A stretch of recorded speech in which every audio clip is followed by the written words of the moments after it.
안녕하세요 여러분들, 해외선물 올인이에요. 3월 3일 미국 경제시황 전해드리려고 찾아왔고요. 어젯밤 장중 나스닥 지수가 12,000을 회복하는 모습을 보였습니다. 지속되는 하락세 속에 다시 한번 12,000선을 회복하였는데요. 현재 미국 경제 상황 같이 알아보겠습니다.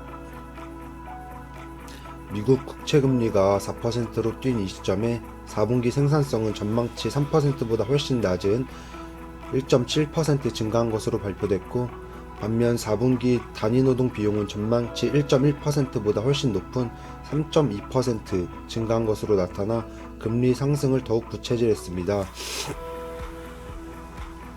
시간당 보상이 4.9% 늘고 생산성이 1.7%로 하향 수정된 탓에 단위노동 비용이 크게 뛴 것입니다. 전년 동기 대비로는 6.3% 상승해 역시 전망치 4.5%보다 훨씬 높게 상향 발표되었습니다.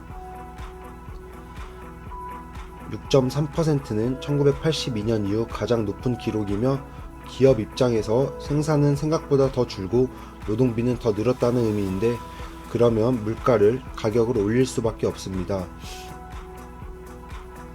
단위노동 비용이 한 분기 만에 3.2%나 오른 것은 인플레이션 2%까지 도달하기에 매우 길고 험난할 것이란 추가 증거라고 볼 수 있겠고요. 라스무센의 조셉 브로셀라스 이코노미스트는 1년 만에 6.3% 상승한 단위노동 비용은 미국 경제가 여전히 과열 상태이며 미 연준의 추가 금리 인상을 보장한다고 하였습니다. 기준금리는 올해 중반까지 5.5%까지 인상될 것이라 언급하였고요.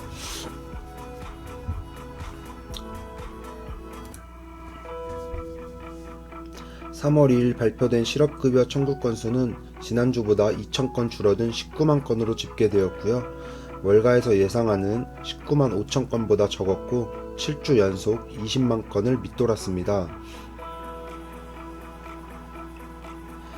계절 조정되지 않은 데이터를 보면 올해 첫 8주 동안의 실업급여 청구 건수는 작년 같은 기간보다 평균 2만 6천 개가 줄었고, 연준이 금리 인상을 시작하기 전보다 노동시장이 더 빡빡하다는 것을 보여준다고 지적하고 있습니다.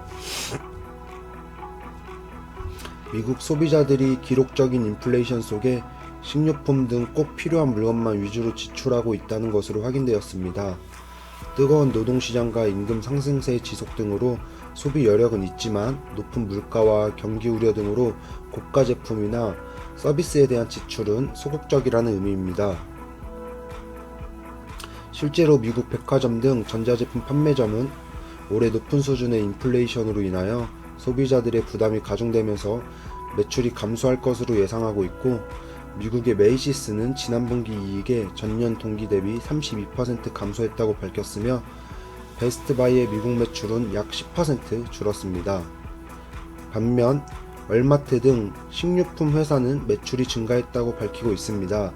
물가 상승에 사람들이 집에서 보내는 시간이 늘고 있고 가정에서 식사하는 빈도가 증가하기 때문이라고 밝히고 있습니다. 미 연준의 얘기를 안 할 수가 없는데요. 연준 내에서 올해 최종 금리 수준을 높일 필요가 있다고 다시 한번 언급했습니다. 인플레이션 둔화 속도가 기대에 못 미치고 고용지표가 여전히 역대급 호주를 보이고 있다며 이유를 밝혔습니다. 연준의 윌러 이사는 올해 최종 금리 수준을 5.1%에서 5.4%로 한다는 연준 내 기존 전망을 변경할 필요가 없을 것이라는 긍정적인 발언도 있었고요. 반면 핌코의 최고 경영자 에리어는 고강도 긴축 지속 필요성을 강조하며 3월 FOMC에서 0.5% 빅스텝 인상이 꼭 필요하다고 주장했습니다. 연준이 0.25% 금리 인상을 고수할 경우 고금리 기조가 더 오래 지속되며 경기가 둔화되고 연준의 신뢰도에 큰 타격이 있을 것이라고 경고했고요. 오늘의 시황 내용들을 정리해보면, 미국 경제 전망은 여전히 어두운 반면에 다만 연준 내에서도 긍정적인 발언들을 들어볼 수 있었습니다. 예상과 다르게 큰 반등에 성공한 나스닥 지수의 행보가 어떨지 같이 지켜보면 좋을 것 같고요. 우리네 생방송은 평일 오후 6시부터 새벽 2시까지 진행하고 있으니 많은 관심 부탁드리겠습니다.